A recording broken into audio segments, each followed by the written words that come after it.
I am David Pickup of Dallas, Texas, and Los Angeles, California. I was the quintessential kid that was set up for homosexuality on several levels. I didn't identify well with my gender in growing up for various reasons.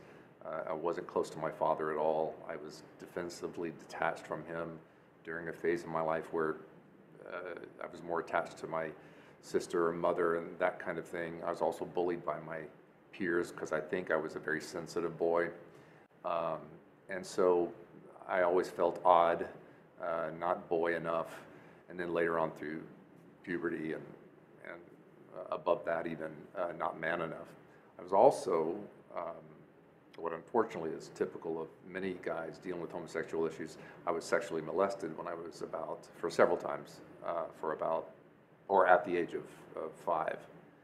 It wasn't violent, but yet it was definitely sexual abuse.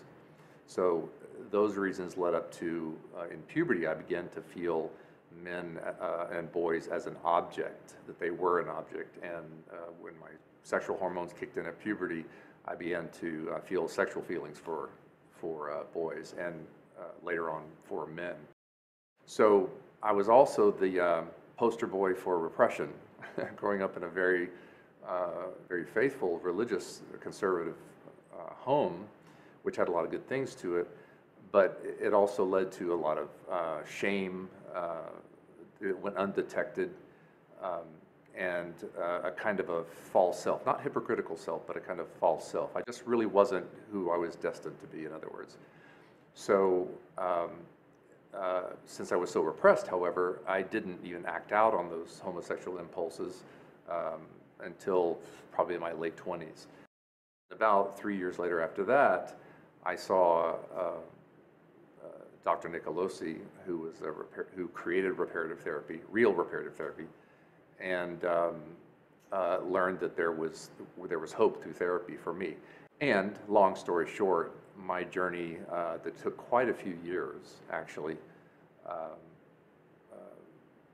resulted in the resolution of my gender identity inferiority, raised my level of self-esteem, particularly as a man in my own body. My depression and anxiety, which I had experienced a lot during those adult years, began to lessen and dissipate.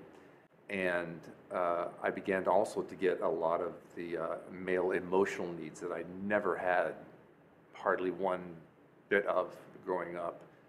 And as a result of all that, my same-sex attractions automatically, spontaneously began to, through this therapy, began to lessen and dissipate. And so reparative therapy really worked for me. It helped save my life.